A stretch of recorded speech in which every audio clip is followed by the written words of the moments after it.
Hello everyone and welcome back to the Benchwarmers podcast. As usual, we're going to talk about what's happened in the world of football in the past 7 days. I'm joined by my co-host Josh Sykes. How are you? I'm good, thank you. How are you? I'm alright. Lockdown's a bit boring, but we're getting through. Just a bit of a heads up by the way. With this whole episode, as you can see, we're being split screen right now because we are in our own homes, so remember to stay home, save lives and protect the NHS. But when in future episodes we will be all sat together, if that makes sense, but just for this week's episode, well, in future because of the lockdown. But we're going to be starting off today talking about the newly released EFL FIFA 20 Team of the Season, which consists of the following players. In net is Marek Rodak of Fulham. Along the defence, more of a back three to be honest. They've got Randall Williams of Exeter, Michael Ihekwe of Rotherham, Semi Ajayi of West Brom, and Joe Jacobson of Wickham. It was a back four by the way, sorry, it's the way it's set out on my computer. Midfield they've got Matthias Pereira, Calvin Phillips, Eberici, Easy, Sai Benrahma, and then up front they've got the duo of Alexander Mitrovic and former Bradford City striker Owen Doyle. Move on to the bench. On the bench there is Plymouth Argyle's Alex Palmer in goal, Nottingham Forest Matty Cash at right back, with Ronan Curtis of Portsmouth at left midfield, James Henry of Oxford United at right wing, Fankate Dabo of Coventry City at a right wing back, Charlie Good of Northampton Town at centre back, John Swift of Reading at central midfield. Bloody hell, that's a high rating. Ben Whiteman of Doncaster Rovers playing as a central defensive midfielder, and finally Charlie Kirk of Crewe Alexandra at left wing. But what we're going to do is look at the players who have missed out and why we think they should probably be in there. But as we speak, I think FIFA are still adding EFL players. Like Ollie Watkins has now been added, and he was actually my top choice to get in there because one of the top scorers in the Championship, probably deserved to be in there. But he has now got a card. I think Ivan Toney has as well of Peterborough United, which is expected. He's a top scorer in the entire League One, and he missed out to the top scorer in League Two and the top scorer in the Championship. So it's fair enough. But yeah, people are still being added. So if you're watching this in the future and these players have been added, then that's probably why, if that makes sense. Then you get a bit confused. But I'm going to be starting off with in case you don't know, I'm a Bradford City fan, just a Huddersfield Town fan. I'm going to start off with a Bradford player which I thought could have possibly got in there, and that is Connor Wood. He plays a left back for Bradford, in my opinion, the best left back in all of League Two. This season, he's actually got 6 assists from left back as well. He's made some last ditch tackles, and a lot of people will know what I'm on about when I say that. I mean, for example, Grimsby Town, he sprinted from their attacking box to our defensive box, put a tackle in. Does it time and time every season. And whilst it's his second year at the club and he wasn't really getting first opportunities last season, he really has come out of his shell this season. He's been our best player without a doubt, and I think he's worthy of getting a card, but not meant to be, I guess. I mean, if we're sticking on the left back choice, you could arguably maybe shove in Huddersfield's Harry Toffolo. That's sort of I'm just going for the teams we support. Yeah. So I think Toffolo's been excellent. Really, I think since he came in January. He's been an exceptional signing, and darting up the wing, he's definitely an overlapping fullback, as you can see. And he's a good acquisition from Lincoln, like obviously the follow Danny Cowley, and I really like him. I think he's been exceptional. I mean, obviously there are better left backs in the league, and I'm not going to argue with that. Yeah. But just on a perspective of how far down in the league Huddersfield actually are, and how good of a player he is at the minute, Savens, I mean, he's not got many goals, assists really, but Emile Smith-Rowe, if he'd have come in earlier, played a full season under his belt. Yeah. But I mean, just looking through some of the comments on Twitter, many people have asked that Nottingham Forest goalkeeper Samba Bryce be added. Yeah, I agree with that. Yeah, I agree with that. I think from what I've seen of him this season, he's been brilliant. Yeah, I rate him more than Marek Rodak, to say the least. I think he's that goalkeeper that Nottingham Forest has been lacking in recent seasons. He's really proven himself to those fans. And at the end of the decade sort of team that Nottingham Forest fans actually voted for, Samba, who's only been at the club for one season, actually got in that team, which says everything you need to know really about him in terms of his quality in that squad. Yeah, I mean he's definitely been there. I mean you can see from some of the games I've seen that he's played in, his distribution's good. His shot stopping ability is excellent. Yeah. Like from what I've seen, some of the saves he's pulled off have been exceptional. I think he has made 1 or 2 errors though, but I mean you've got to expect that from every goalkeeper really. I don't think there's a goalkeeper out there that doesn't make a mistake. Yeah, I think he's been excellent. It's pass and parcel of the game at the end of the day. But staying with the Massively so. defensive sort of affiliation going on right now, you could look at Crewe Alexandra. They've got Charlie Kirk in there. Could they have had Perry Ng, the captain of Crewe, come through their youth system? He's really he's well known in YouTube actually for being a different. He does YouTube I think with someone, but I'm not too sure about that. He definitely should have been up there for team of the season. He's been the ever present in that Crewe team. Why their title push has been so continuous, if that makes sense. Yeah, but really good player. I think he definitely deserves a card in there. I prefer him to Charlie Kirk. Obviously, different positions and different sort of play styles. However, I think he's probably better than Dabo, who did get on the bench for the team of the season. But that's just my opinion. Yeah, I mean, what I'm going to do is I'm going to... Obviously, we know what the team is. Yeah. One player I think thoroughly deserved a card, and I'm glad he got one, is Calvin Phillips of Leeds United. Yeah. I think that's coming from Bradford and Huddersfield fans as well. I think this season he has been one of, if not the best midfielder in the Championship by a long way. Yeah, he has. There's just been that rock in the midfield, hasn't it? He's been that tough tackling midfielder. He's constantly with Premier League moves. Yeah, which says it he's all. been exceptional. I think the fact that he was asked by fans and people were saying for him to get an England call up. Yeah. I think that kind of just shows how good of a player he is. Like, personally, I wouldn't have given him the England call-up. I don't think he's not ready for it yet. He's not played in the Premier League. It's all right being good in the Championship, but you've got to prove it in the Premier League. Yeah, you've got to prove your worth. You're against Wigan Athletic. And Huddersfield, which doesn't really take much. But I think this season, no matter what happens with Leeds, I think he has to have a move away. I think he has to go play for a top half Premier League club, and obviously Leeds fans will say that they get into the Premier League, they can be that top half club. But we've got to be realistic here. They're not going to do a Sheffield United. They're not going to do a Wolves. They might do, they might be lucky, but I doubt it. It's unlikely. So it is unlikely. It's rare it happens. So therefore, I'm going to have to say he's going to have a move away this season. He probably will have to go to a top half club. And personally, I think he could make a top 6 club. I reckon he could go to a team like the Tottenham, like a Wolves, cement his place instantly, and get that England call-up he wants, get the England call-up that everyone wants him to get, because he's an exceptional player. If you look at last week's podcast with the whole Newcastle United situation, he could probably be part of the rebuild job, which could be going on right there. Yeah, he'd be that midfield stalwart that they're looking for. He's young, passionate.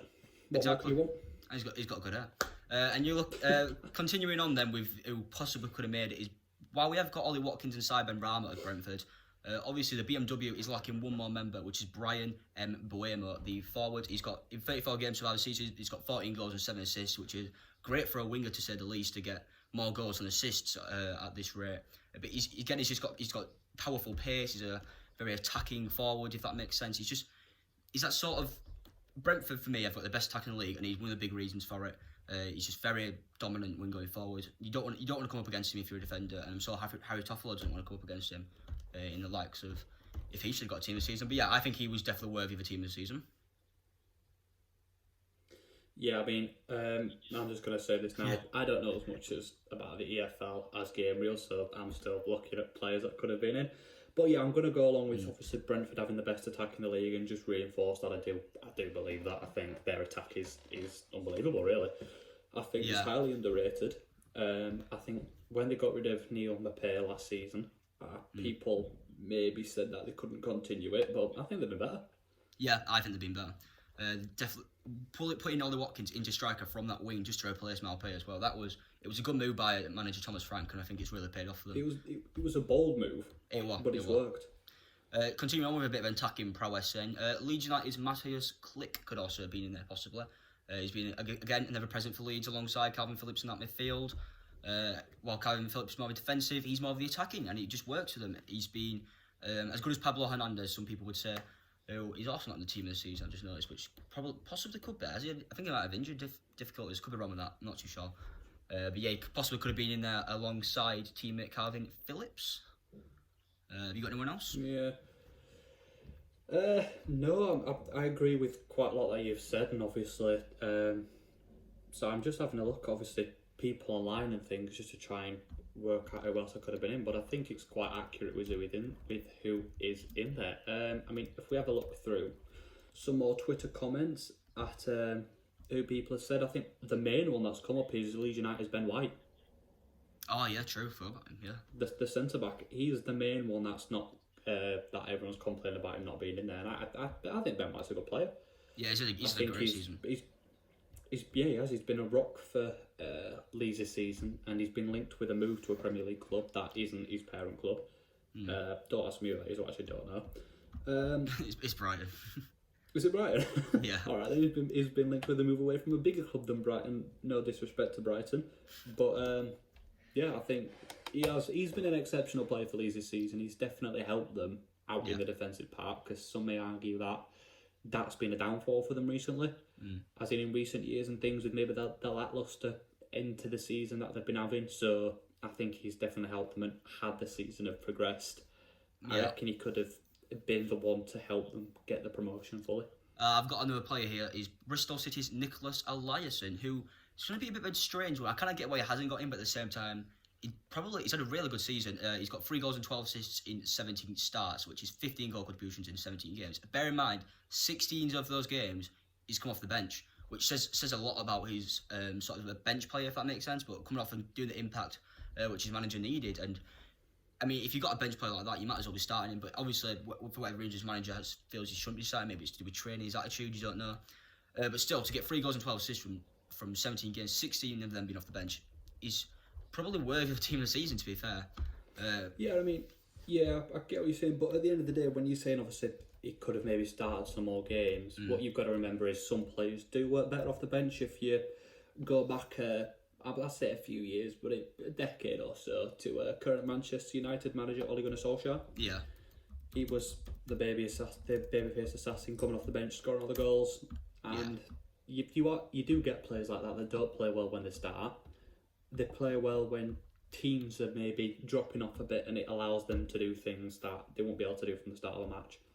Yeah, it allows them to do things that just helps them throughout the game, really.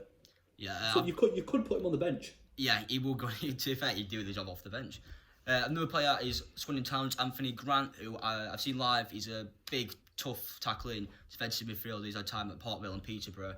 He's now dropped down a league by choice, by the way, to go to Swindon. Originally on loan, but then permanently. But in 30 games, while he's only got 2 assists from midfield, he's a fan favourite because of his performances at Swindon, and I think all Swindon fans probably agree with me by saying that.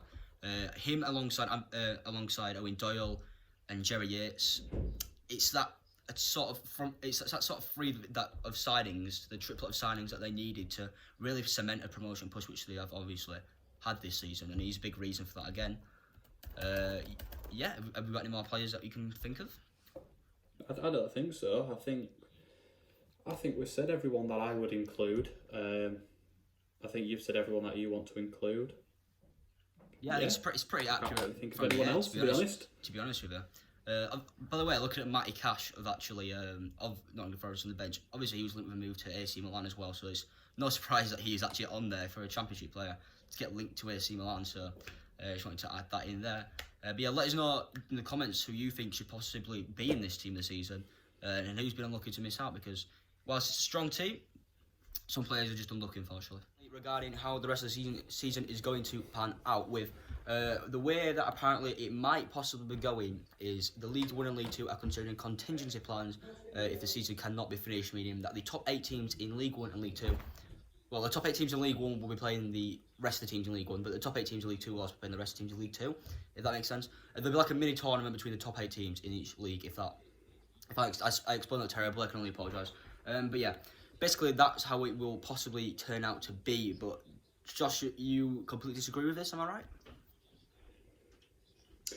Yeah, I hear the idea. It is shocking.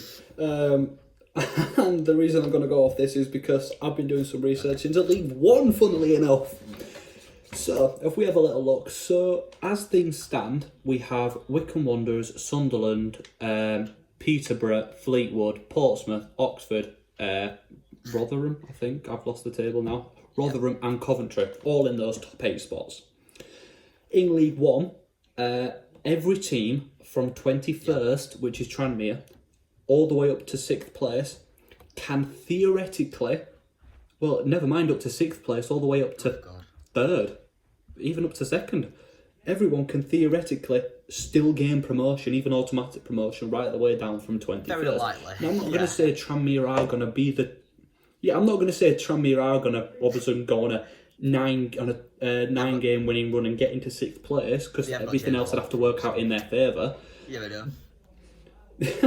Yeah, but what I'm saying is, it is completely unfeasible that they could allow this to happen, because at the end of the day, you've got Doncaster, who are 5 points off being in 8th, and everything in the league at the minute is a bit screwed. So you've got some teams have 36 games played, some teams have 34, some even have 33 games played. So I think first off, you'd have to balance it all out, get every team to have played the same number of games to make it somewhat fair. That's the first of many points. Then you'd have to look at who is going to be most likely in the remaining games to actually push up into the 8 positions. So Coventry not going to slack off, I don't think. They're not going to be a team to just plummet to the bottom of the earth. Yeah, but at the end of the day, you've also got a team like, I don't know, maybe Blackpool, who could, I don't know, surge and go up, because they're not that many points outside of the top 8. So that's that. You'd have to get everyone to balance out to play the same number of games. Then you'd have to get to work out who's going to win what for the rest of the remaining games. Then you'd have to play the playoffs. Now, the way the playoffs would work, I'm guessing each team would play each other once or twice, and then have it like a mini league maybe, or they just go draw names out of a hat and we'll go for like like the 3 to 6 going to a playoff, so 3rd plays 6th, 4th plays 5th. Would they do it like that? But then how would they include 1st and 2nd in that? Because Coventry are 7 points above the playoffs, 8 points above not going up in general. So would they still have to take part, or would they come in the later round, or not being it at all and just get promoted?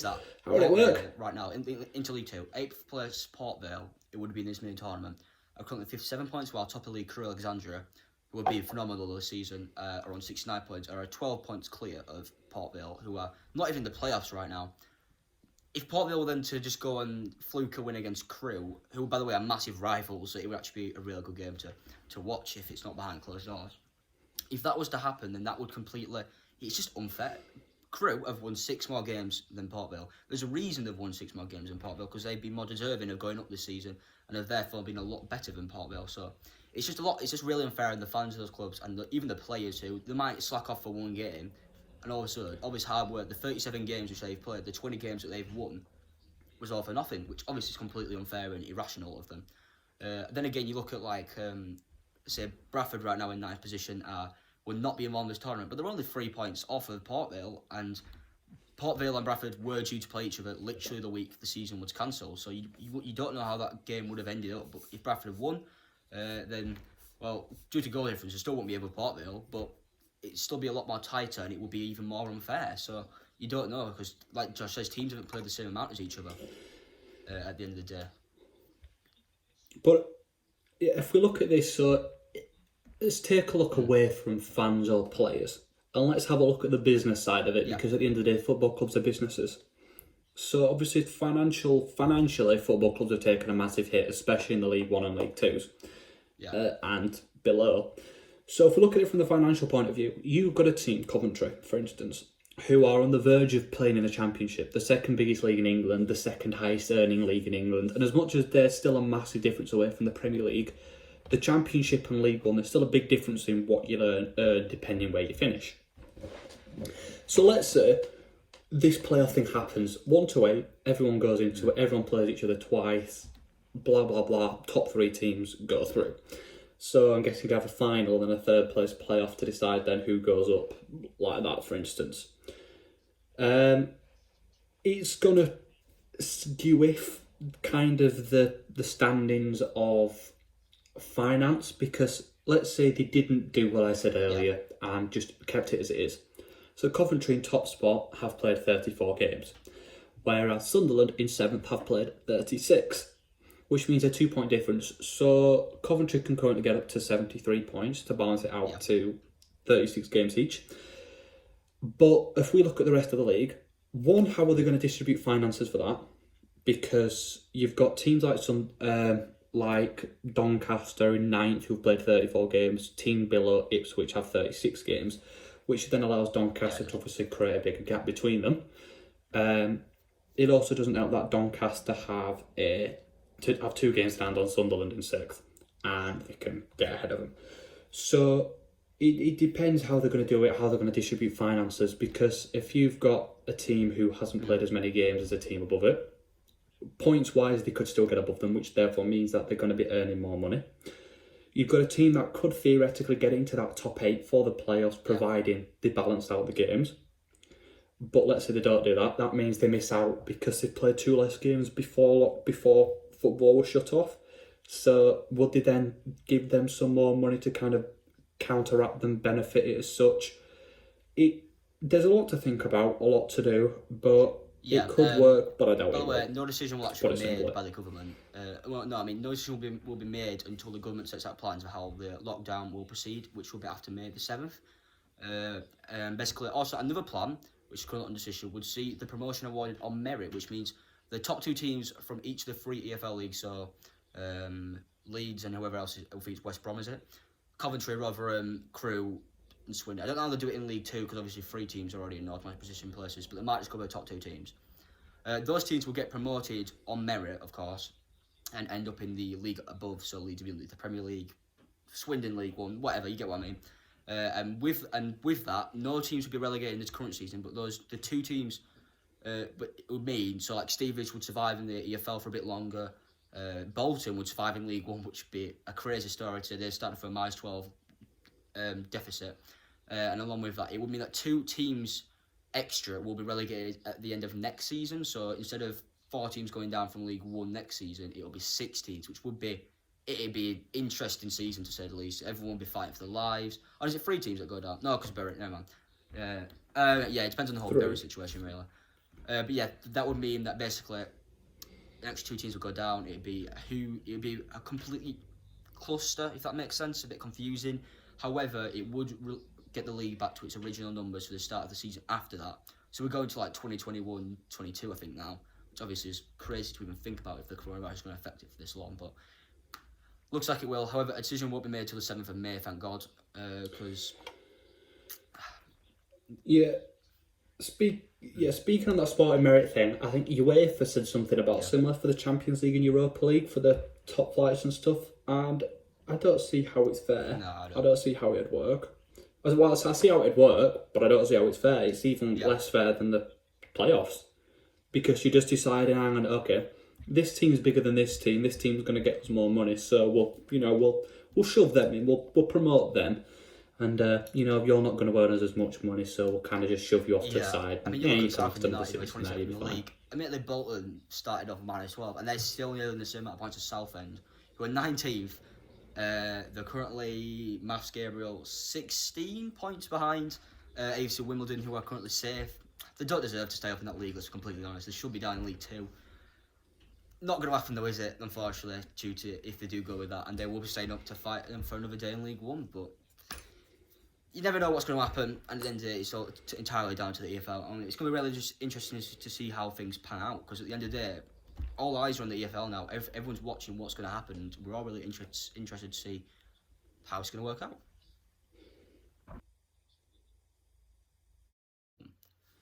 As you're all aware, last year, unfortunately, Bury FC went into liquidation and were forced to dissolve as a club. It was sad news for the world of football, and of course, nobody was happy about it, let's be honest. But in recent times, they've come back into the limelight, which is good to see. But sort of for the right reasons, sort of for the wrong reasons, if that makes sense. Starting off, Steve Dale, who is the owner of Bury FC, said that the club targets to a place in the National League next season. This would be good news for the club, because that's literally 2 leagues below where they were last playing, and it would mean that they are literally 1 league below getting back to the promised land of the EFL, which would be great. But they've apparently applied for a place in that league. Still be playing alongside the likes of Stockport County and who else in the National League? Solihull Moors, which is good news. But yeah, obviously it's good news for all involved with the club. Hopefully they can get through this and be playing football as soon as possible. Because as soon as possible, sorry, I'm having a bit of malfunction. Because if not, with no coronavirus, and you don't know how long it could be. Is there anything to add on that, Josh? Yeah, so he's hoping to, take advantage of Section 6.3, is it? Hold on. It is Section 3.6.3 of the National League system, according to the FA. which states basically that should a team go into liquidation from step 3 or 4, which is League 1 and League 2, and then a new club forms in their place, they have the option to apply to join the league 2 steps below the one that they were last in. So because Bury were in League 1, that enables them to apply for admission into step 5, which is the National League. However, should that not be successful, they may also be admitted into the one below that, which is step 6, which is the National League North. However, based upon that, Steve Daly's not a happy man because according to finances within that, so I like talking about money, it's nice. The National League clubs receive on average £90,000. I'm guessing that's rights and just general fees. They get 90 grand. National League North teams, how much do you reckon they get, Gab? Guess. Take a guess. I wasn't listening. You need to start paying attention. 20 grand. You reckon they get? I know. 20 grand. You're not so far off. 13,000. Oh, get it there. They get 13,000, which is a reduction of Gabriel. Come on, quick maths. From what? 90 to 13,000. Come on. What's the difference? I've got it. 77. Bingo! £77,000 difference, which is staggering. That's a huge amount of money for a non-league side. That's the equivalent of buying a new team, basically. Yeah, it is completely. So he's hoping that they can be admitted into step 5 because then they'll get on average £90,000 compared to the 13,000 they'd get in step 5. It's a massive difference. Yeah, a lot more financially stable, to say the least. And also being in the National League would also enable them to help with their 3+. Well, I think it's something that they're in debt of something like, what is it, £17 million debt they're in. So he'd obviously much rather be in the National League because as much as 90,000 is nothing in comparison to the 17 million debt they're in, or they were in. I'm not sure if they're carrying through the debt. I presume they are, especially on the stadium, which Gab will talk about in a minute. They'll help pay off their debts, whereas the 13,000 they get in National League North will do nothing practically, like at all. Yeah. Okay. Yeah, I've done talking now. Okay, yeah, all right. Along with this, the Bury owner Steve Dale has said he's seeking to get rid of the 3.7 million debt, which is on the stadium gig lane, to help secure the club's future. A number of secured loans were taken out by previous owner Stuart Day, by his other business, which is the Capital Bridging Finance, which has actually gone into administration since then, which is not a surprise, to say the least.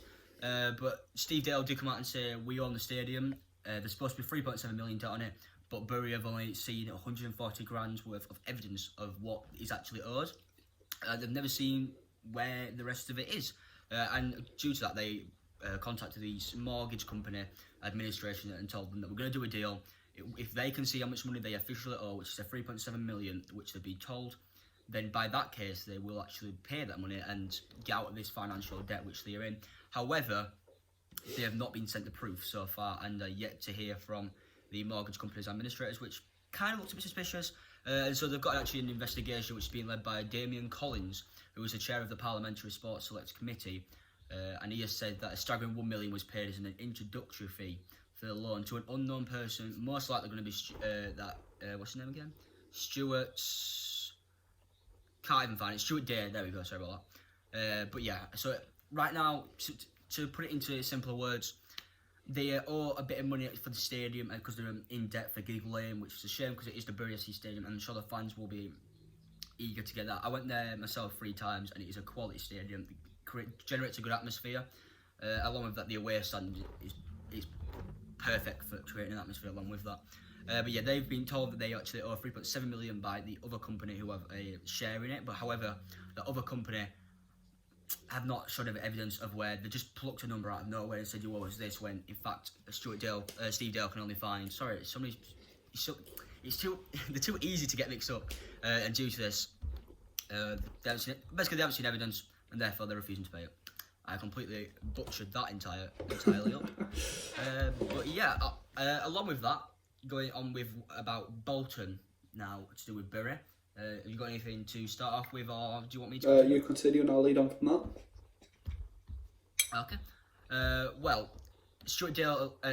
Oh my God, Steve Dale.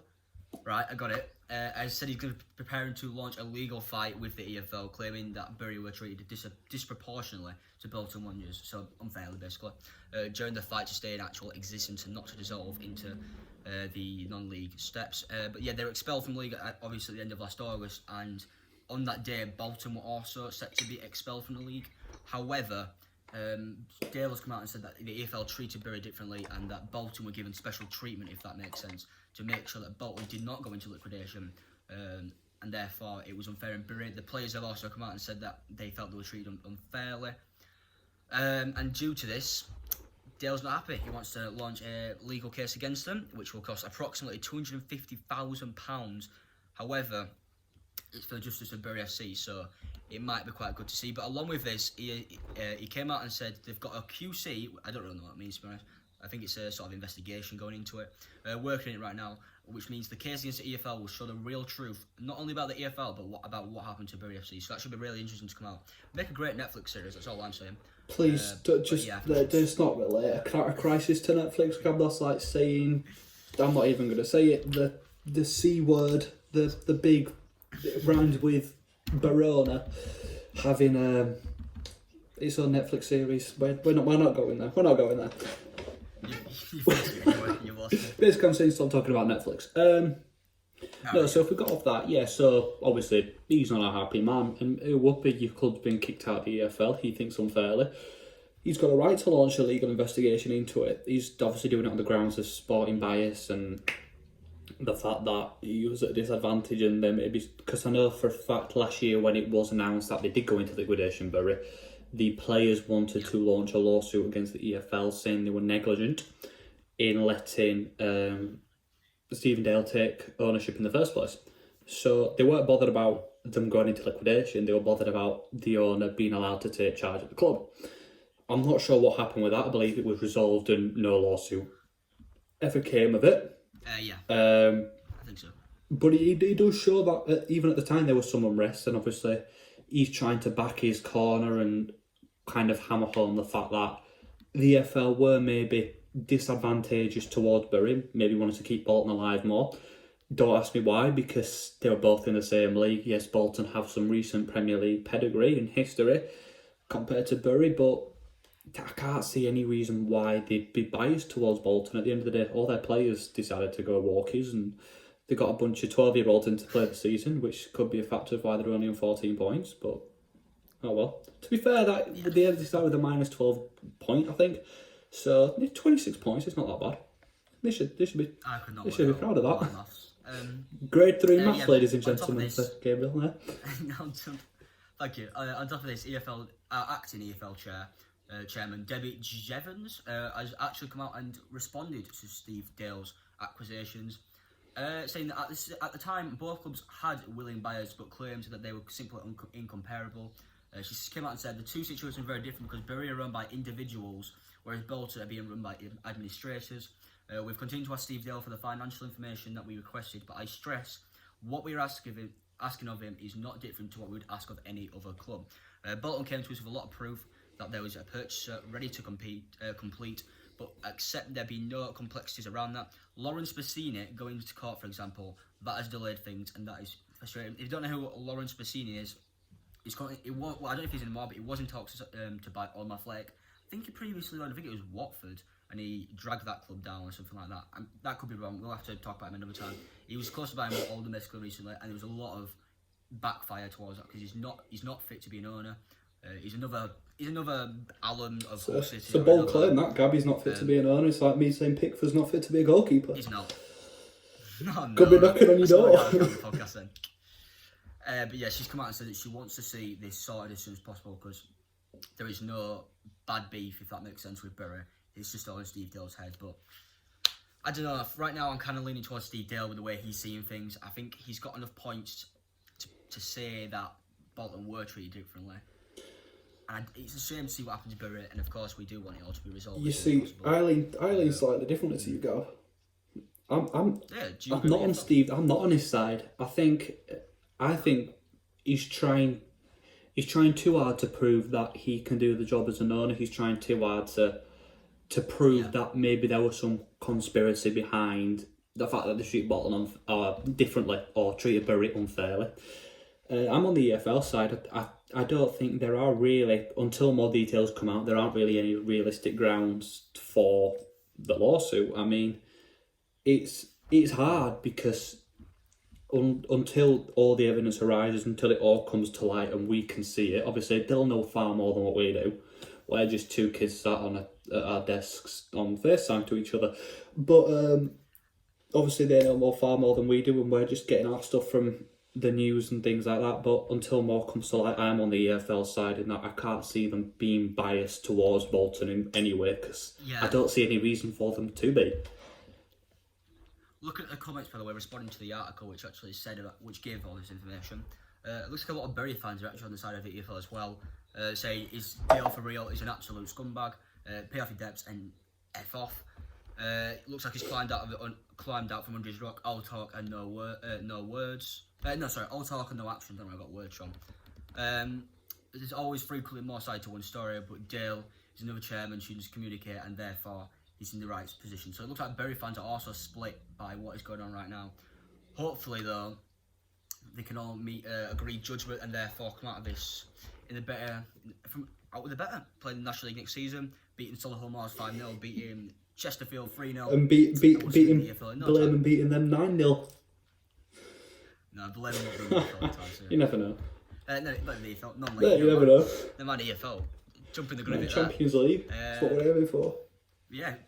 Time for a plug. If you haven't seen last week's podcast where we talked a bit about Blamen, go check out last week's podcast. So I know how to get views, alright. Finally moving away from the EFL, then we're going to do a quick little roundup of some transfer rumours and just a week roundup of what's happened in the world of football. Starting off with a big transfer rumour with Dayot Upamecano, I could have butchered that name, is the RB Leipzig. Pronounced it right this time. I know he is. The first podcast. He is linked with a move to Arsenal, Manchester United and Tottenham Hotspur. You look at his stats, it's obviously why he's a very young, I think he's just 21, I could be wrong about that. I think he's 21-year-old. He concedes an average of 0.97 goals every 90 minutes, which is less than a goal a game, which is quality, to say the least. And that's why I'm sure he's been linked with these big moves, to be fair to him, at such a young age, playing for a big German giant. It's no wonder, I think he's definitely going to be one of the best players in the world in the future if he keeps going like this. He's a young French centre-back, should be playing in the next World Cup, I'm sure, if he's going to keep up that sort of form. Yeah, I mean, that's a bold claim, is that he'll be one of the best players in the world, but he is definitely, this season, he's come to light as being an outstanding player. I think, as his stats show and as what all his, the talk about him is really the hype around him, he's a good player, from what I've seen. He's definitely one to be reckoned with. He's like a De Ligt when he was at Ajax and they got to the Champions League semi-final. Yeah. He's kind of like that, just no one really knew about him beforehand. But then the past couple of seasons, and this season especially, he's definitely cemented himself as being an outstanding centre-back, and I can understand why. Big teams, well, I mean, Arsenal desperately need a centre-back. Manchester United desperately need a centre-back to partner Maguire. Yeah. And Tottenham desperately need a centre-back because Alderweireld and Vertonghen they're old. They're old, they're aging. Starting off then with the whole Newcastle, I saw whirlwind of transfer rumours which are going to be coming in the next transfer window, I'm sure. Mbappe, Neymar, Messi, Ronaldo, the list goes on. Yeah, well, one needs actually Mbappe, but alright. Newcastle are supposedly interested in Senegalese centre-back Kalidou Koulibaly of Napoli. What a signing that would be for the Premier League and for Newcastle United. He would definitely shore up that defence. I can see Josh is literally face-planting right now. What a signing that would be. Obviously, they're going to get linked with so many people now that this is all happening with the whole takeover. But wow. It's a bit ridiculous, isn't it? Like, you've got Manchester City and Manchester United and Liverpool. They've not been able to get hold of him for 2-3 years, and now he's, 28, some multi-billionaires call him and buy Newcastle, and all of a sudden they pick him from Napoli and drop him into the middle of Newcastle to palm Lascelles. I mean, what? It shows the effect of money right now in football. Literally, money could bring winning. No, but I mean, imagine if they've got Joel Linton up front and then Koulibaly at the back. He's not really balanced, is it? Bloody hell. Continuing on then with more transfer rumours, Liverpool, or ex-Liverpool player Philippe Coutinho said he does not want to return to Anfield. However, he's been linked with fellow Merseyside team Everton, which should be a weird transfer. Although so he likes Scousers, he just don't like the red ones. It's understandable. Yeah, I mean, it's understandable. I suppose. Leicester have also been linked with him in the summer as well. For 27-year-olds, entered the prime of his career as an attacking sort of midfield / winger. For Everton, that would be an excellent signing, to say the least. For Everton, it'd be an exceptional signing, but we all know how their big money transfers seem to go down, don't they? Yeah, I mean, they don't really tend to perform. If I'm honest, they tend to be a bit lacklustre. Did he do any good at Bayern? I'm not even too sure. What, Coutinho? So yeah. Liverpool exceptional, Barcelona terrible, Bayern Munich, he's like kind of. He was all right, but nothing exceptionally was brought in to replace Ian Robben. Has he replaced him? Nowhere close. Has he been all right? Yeah. Would he fit in a Leicester or an Everton? Yeah. If he continues the form he's shown the past couple of seasons, he'll fit right in, if I'm honest. Along with the Upamecano transfer to Tottenham possibly happening, they're also looking to shore up their defence with the signing of Emerson, who is a 21-year-old right back who currently plays for Real Betis in Spain. Although he's actually on loan there, I think he says here he's half owned by Barcelona. I don't know how that can be true, so I'm guessing he's on loan. But he was signed to Barcelona from Atletico Mineiro in January 2019 for just $6 million. However, if he's impressive enough to get a move to not only Barcelona but also Tottenham, Kelly must be doing something else right, because he's also apparently wanted by AC Milan. So possibly another future defender in the works there. I'm going to quickly move on. Sorry, Josh. And Man United. It's all right. I was only going to select another player. It's fine. Man United, thank God then. Man United linked with a striker. They seem to be every single season nowadays. Apparently Rashford's not doing it for them because they look to be interested in 33-year-old Edinson Cavani of PSG. And he's apparently a serious candidate to start up front next season. Any thoughts? Yeah, quite a few. The main one being, I mean, they don't have a striker, let's be real. Rashford's a left winger, Martial's a left winger, he's not really a striker. He's taking the number 9 shirt, but it's a lot of rubbish, really. Igalo's been alright, but he's no blockbuster signing. Yeah, they can sign him. No, they can sign him, but he's just a shove him on bench, really. Yeah, I think he could be like another Radamel Falcao, sort of getting on a bit, goes there. Yeah, I mean, Cavani, he's a good player, they'll get him on a free. Yeah. Because that'll contract in the summer.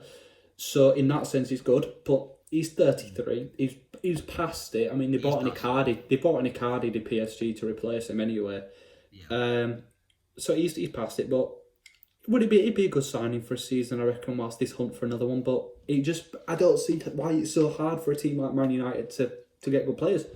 It's hard to understand, but it's also not because they're rubbish. Yeah, fair enough. To put it bluntly. Moving on to a bit of a return, like dual return sort of transfer, if that makes sense. PSG have also apparently offered both not only Angel Di Maria but also Julian Draxler to Manchester United to bring Paul Pogba back to France, to his homeland. Homeland? That didn't sound right, something like an alien. To join PSG. Obviously, a bit weird one. Di Maria didn't exactly light up the Premier League in his one season stint at Old Trafford in the 2014-15 season.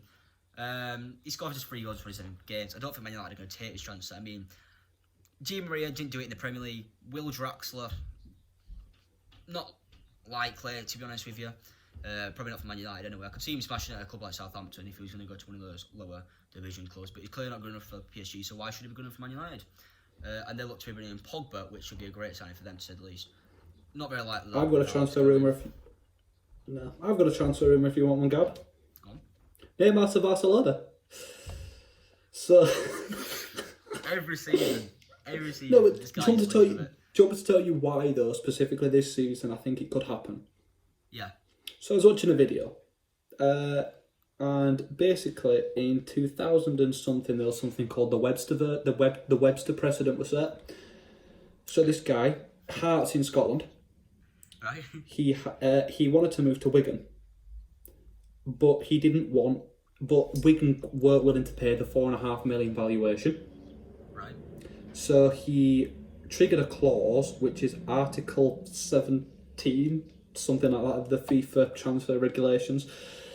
And it basically says that you can cancel your contract and pay compensation to the club, but that compensation fee is worked out by FIFA. So instead of Wigan paying Hearts $4.5 million, they ended up paying £160,000. I'm completely lost with you. Basically, instead of Barcelona paying PSG 300 million for Neymar, Yeah. they might only end up paying 160 or less. Okay. Because Neymar would terminate his contract. He'd breach his contract and terminate it. Termination of contract means you have to pay compensation because PSG would want it. Therefore, FIFA would work out, doing a lot of maths, how much realistically Neymar is worth. All right. The figure quoted would be around about 160 million compared to his 300 million valuation. So therefore, Barcelona would be buying him for half the price of what PSG value him. It's good deal for them if that's going to happen. But how will he fit in with the Suarez-Messi dynamic again this time? I mean, Messi wants him back. He quoted last season as saying that he didn't think Barcelona had done enough to bring him back. Fair enough. He really wants him back. How much power he has over that football club for them to now try and bring him back? He's got no strings.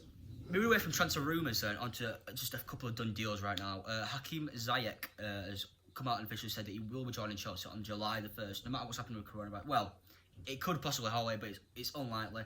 But he is definitely a Chelsea player for the future, which is a fantastic sign to say the least for them. And also, brilliant. A bit of a one that surprised me. Man City have apparently confirmed a signing, but he's been unnamed as of yet, to replace Kyle Walker at the club. Apparently Guardiola has said Walker's been replaced. They brought in someone in, but he's not named him.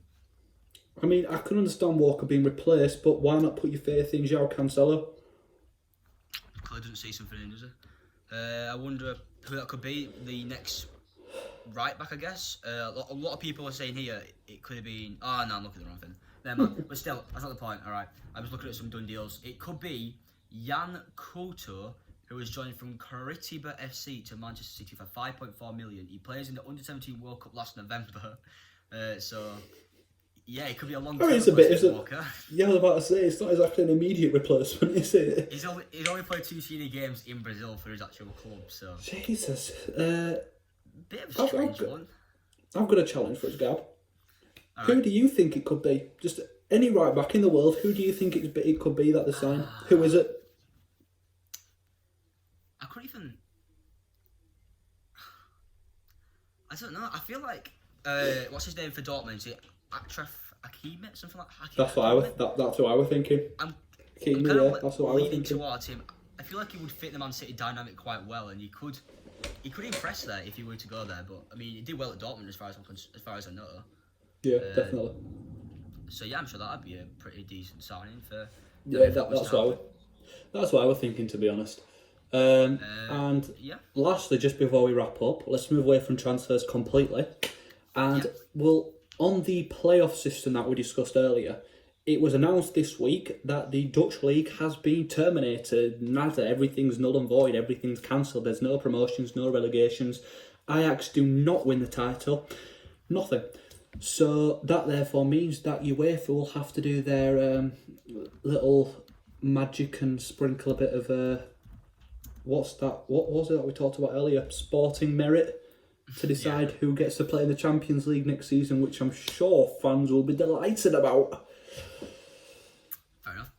On top of the Ajax thing as well, this to mean Ado Den Haag could have butchered that. Looks like their manager, who's Alan Pardew, by the way, the former English manager, played in England. I don't know. He didn't play in England. You know what I mean? Anyway, Alan Pardew.